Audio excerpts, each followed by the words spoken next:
Welcome to Green TV, the show dedicated to positive New Deal solutions and the candidates who advocate for them. I'm Angela Trusty, your host for today. When you hear the buzz phrase green technology, railroads may not be the first thing that come to mind. But on today's show, we are featuring the future of rail. First, we'll talk about the intermodal concept, then maglev trains in commercial operation, the U.S. proposed Hyperloop concept and test run, and finally, some concepts for passenger transport in the future. Many of these terms may be unfamiliar to you, but they are revolutionizing how many cities approach mass transit. Stay with us. Green TV is about green New Deal eco-jobs for the economy. New jobs, positive solutions, eco-capitalism, prices that tell the environmental truth. Green TV is about the green industrial revolution, solar jobs, wind jobs, geothermal, rail, weatherization jobs, conservation and efficiency jobs.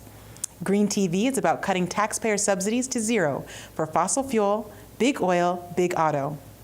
Green TV is about renewable energy, free energy, clean energy. Rail built anywhere in America benefits all of America. Rail can move people, the economy, and the nation forward. And now, these short messages. I'm Audrey Clement, the independent candidate for Arlington County Board. As a 13-year Westover resident and civic activist with a PhD in political science and service as a congressional fellow, I'm running for County Board because Arlington faces several crises that County Board has failed to address.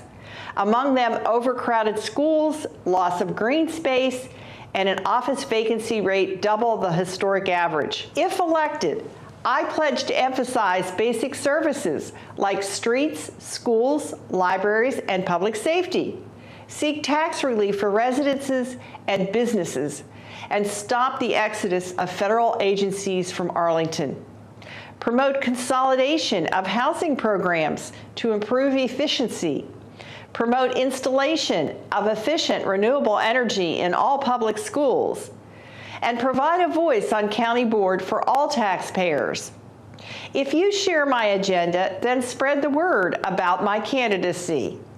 Donate to my campaign. Together we can make the Arlington Way more than an empty phrase.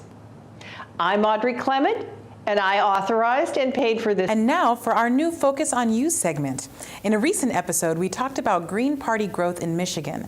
This week, we're shining a spotlight on Salt Lake City, Utah, for hosting its first ever Green Party convention on Saturday, June 24th. This convention is a first in state history and was met with excitement from Utah Greens. The convention also encouraged Greens to support social movements that helped protect Indigenous people and fight against police brutality. Attendees took to Twitter to express positive reactions to the convention. Some even used the hashtag #PeoplePower, which is a concept we talk about frequently here on Green TV. The idea that individuals, the independent voter, and the independent candidate have power when they share their voice. We enjoy learning about the work you're doing in your communities. If you want to share info for us for this segment, reach out to us at greentvshow4@gmail.com. The subway, the L, the tube, the metro. Trains have been transporting people from place to place since 1863. And when we talk about rail, people often think of these as freight and passenger trains of the past.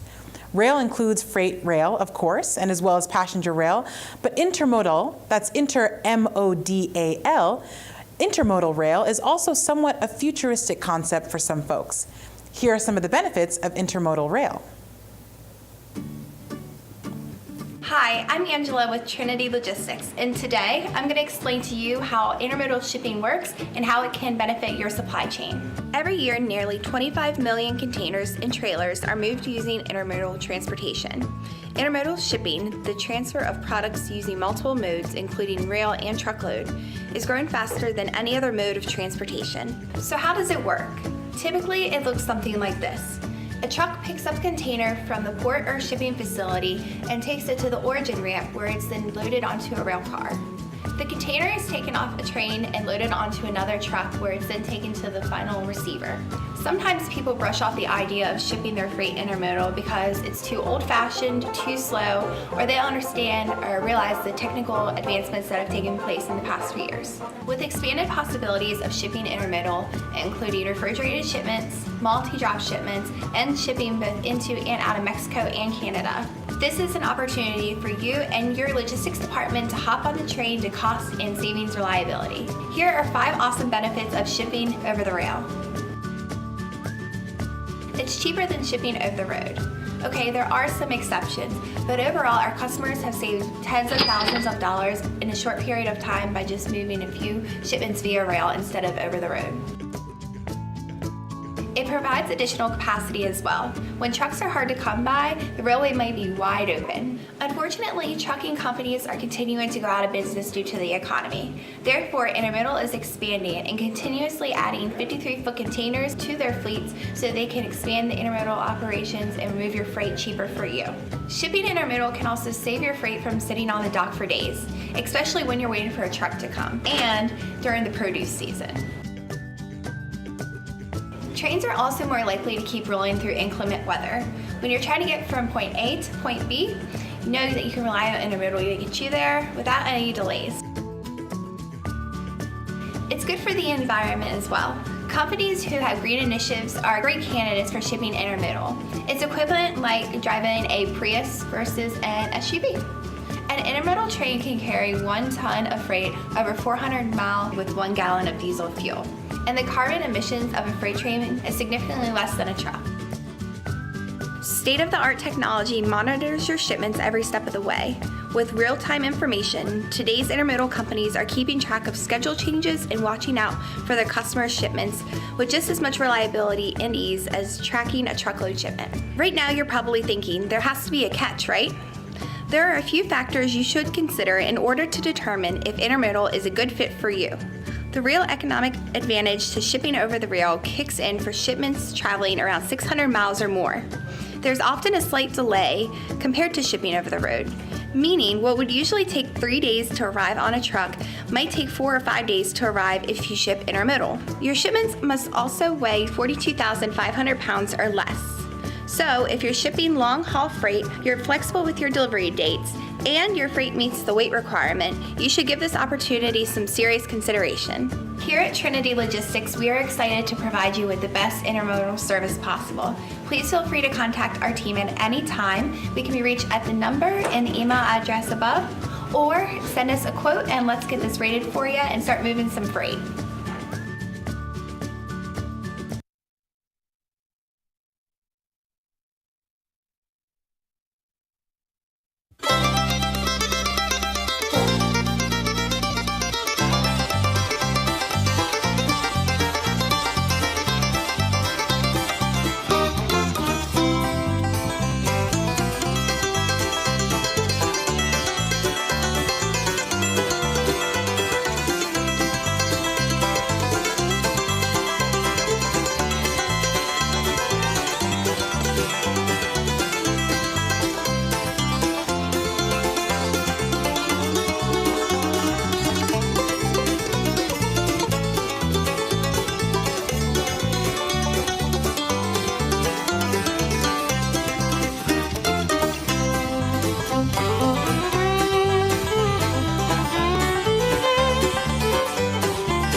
You are watching Green TV. In 2005, Gail Parker, Green TV producer, began an advocacy effort for high-speed maglev rail. At the time, maglev was a term that few people had ever heard of. In this next clip, you'll learn what maglev is and how Chinese engineers overcame obstacles to build what is now the world's fastest commercially operated magnet levitation train.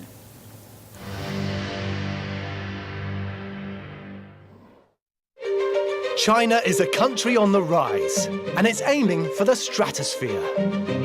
Shanghai is a global and financial hub, which attracts people from all over the world with its ambition. As the influx of people increases, so too does demand for space. The city faces heavy traffic jams and congestion on a daily basis. Shanghai is busy. Cars as well as buildings fight for space on the ground. It can be very difficult to move around. By the beginning of the 21st century, Shanghai faced a seemingly impossible engineering challenge.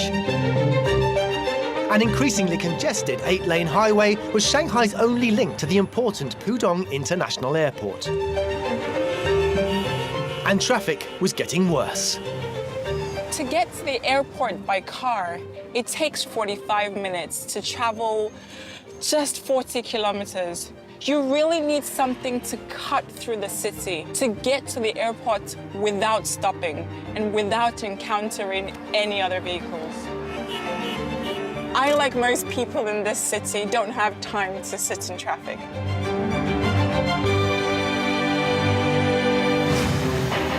The solution would be the Shanghai Maglev, or Transrapid.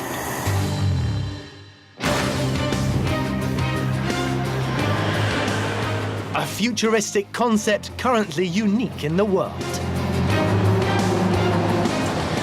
The thing that's different and very unique about the maglev is the fact that it floats. It hasn't got any wheels, it floats across the guideway all the way to the airport. Now the maglev is just about to pull out of the station. When it's at its top speed, it would be moving at 431 kilometers an hour. That is just beyond belief. Incredible.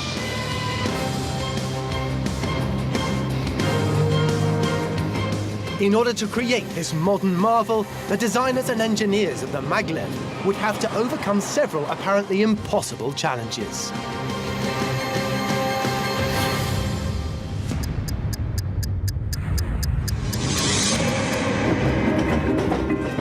The maglev's creators were planning to throw away several of the key historic engineering innovations that are the mainstay of current train travel. First, the train would be engineless. And it would do away with one of engineering's most fundamental inventions. Not only that, it would seemingly challenge the most basic of principles.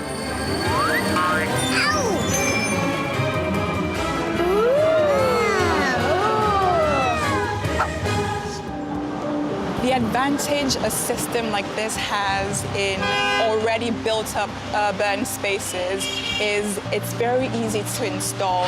It doesn't interfere with underground services. It doesn't interfere with existing infrastructure at ground level, which is really good. But building an elevated railway in Shanghai means overcoming a very specific, potentially catastrophic danger. Shanghai sits in an area of great seismic activity. It also has weak clay soil. The risk of liquefaction is very high. Liquefaction is an unusual and dramatic effect that can occur during earthquakes, when seemingly solid ground mysteriously turns to mush. Physicist Andrew Steele has prepared a simple demonstration to show just how liquefaction works.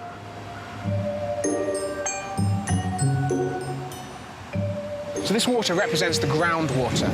This ground has got a very high water table, so it's only got a thin layer of dry soil on top of the saturated soil underneath. So imagine you build on this land. You construct your beautiful city.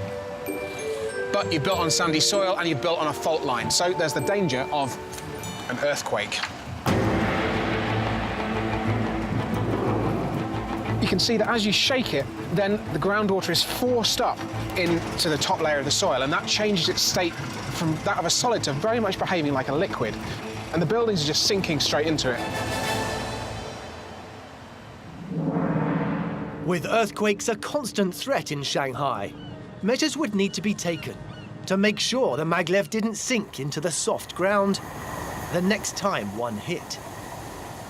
Engineers came up with a technique called piling. Each support pier was built on top of concrete cap, about 2 meters deep and approximately 12 meters wide. Underneath the cap are 20 to 24 concrete piles that were driven to depths of a staggering 70 meters. The concrete caps provide a solid base, which is supported by the multiple piles. So, if the soil near the surface liquefies, the deep roots will hold the maglev guideway firm. In double quick time, Chinese engineers constructed over 2,500 concrete columns to support the guideway. It took less than 9 months to sink foundation piers every 25 meters along the entire 30-kilometer route. Elon Musk devised a transportation concept after being an hour late to a meeting because he was stuck in California freeway traffic. Let's look at his concept.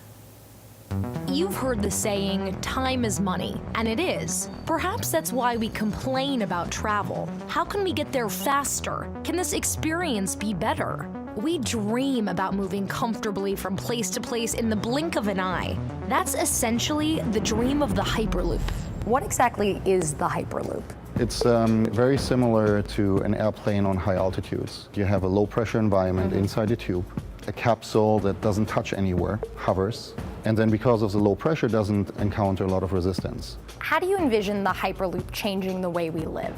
To connect two major cities that are normally 6, 7, 8, 9 hours apart within 15 to 30 minutes changes the way we live. We're living in areas that are completely overfilled. We're sitting in traffic every single day for hours. And you think the Hyperloop could be the solution? I think the Hyperloop is for sure one of the solutions. A possible solution, maybe, but it's far from a reality. This concept of humans traveling around in tubes has been around for more than a century. Then, in 2013, Elon Musk drafted up actual blueprints and put the challenge of building it to the engineering community. And, as it turns out, there were a few willing to try. Hyperloop Transportation Technologies took on the challenge, but quickly realized they didn't have the design expertise. Enter UCLA. The engineering aspects of this, they're actually quite simple. It's really the design that is the most technically challenging. What's so challenging is it's an unconventional system. And so you sort of have to invent everything from the ground up.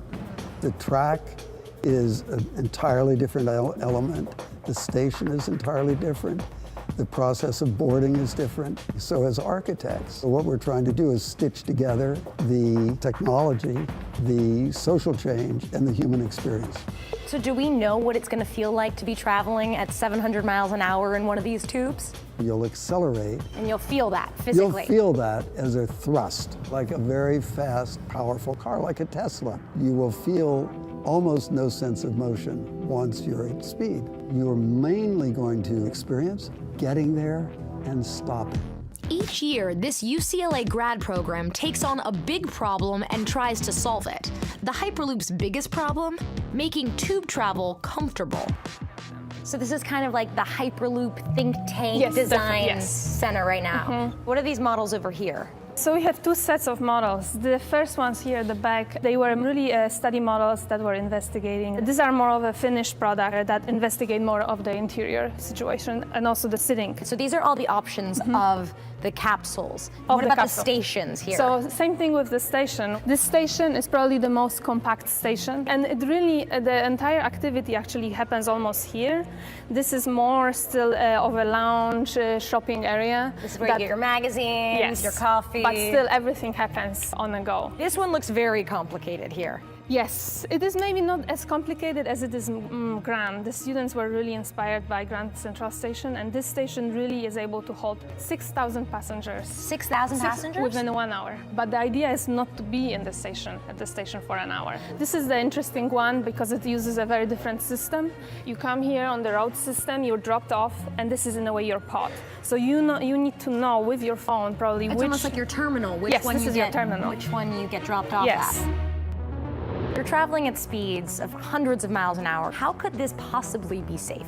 In railroads, most accidents were all human factors. So we're in a closed system. We're completely managed by a computer system. There's no human factor that can actually create those issues. How much money have you guys raised here? Zero. How are you going to get this off the ground? Innovation is done in teams. It's not done by a single person. Do you feel like you're working on a project that's really going to change the future? Oh, absolutely. If I have a date and I want to see the opera in San Francisco, I can literally do that and be back in time to go to sleep at my own house. I mean, that's the nature of the kinds of disruptive change that this can bring, and to be able to be part of this effort is a dream come true. First test run for the much-hyped Hyperloop One. New technology aimed at getting people from one destination to another at speeds of 700 miles per hour. 13 Action News reporter Michael Burton had a front row seat to the spectacle that so many have been waiting for. 3, 2, 1. And off she goes.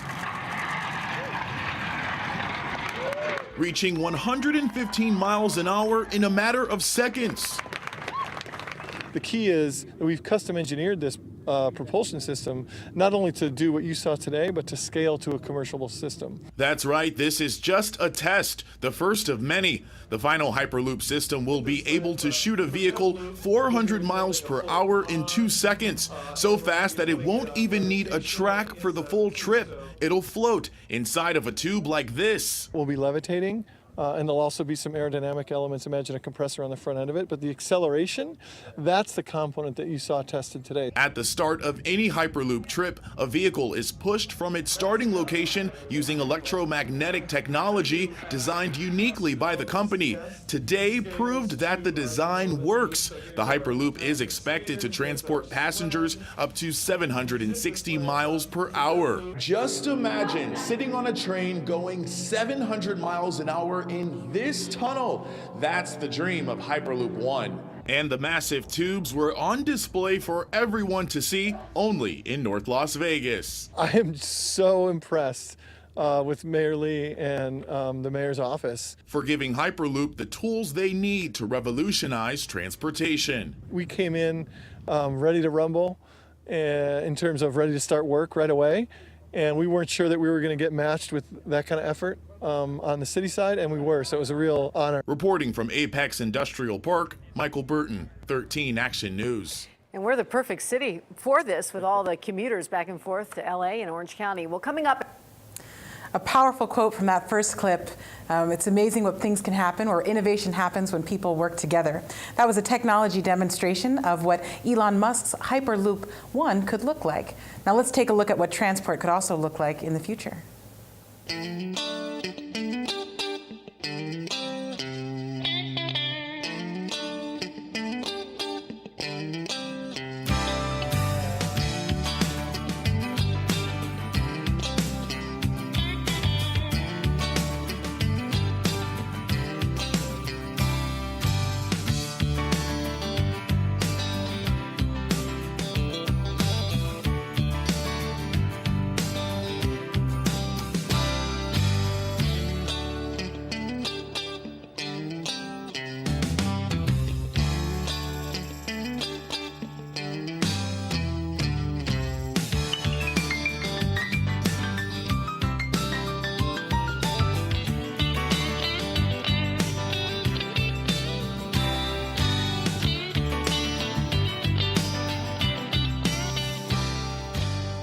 The advantage of the KISS transport system, or KISS-T for short.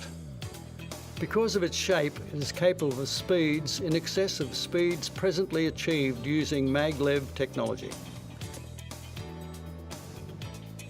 It is the precursor to the fast trains of tomorrow with speeds of 4,500 kilometres an hour in a tunnel. The manufacturing of both carriages and rail would be moulded using the latest lightweight plastics, Kevlar, etc. This would be much less expensive to manufacture than conventional rail. Bridges would not be required as only concrete blocks that support the rail are embedded in the river or ocean floor. There would be no need to purchase land from property owners as the train operates 4+ metres above the ground. Therefore, stock, floods, rain, storm or snow will not affect the train's operation. The rails could be attached above the existing electric or diesel rail or installed down the centre of a freeway using existing tunnels. The green advantages are wind power electrifying the rail, solar and onboard generators used to power the carriage magnets.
An exciting look at rail of the future.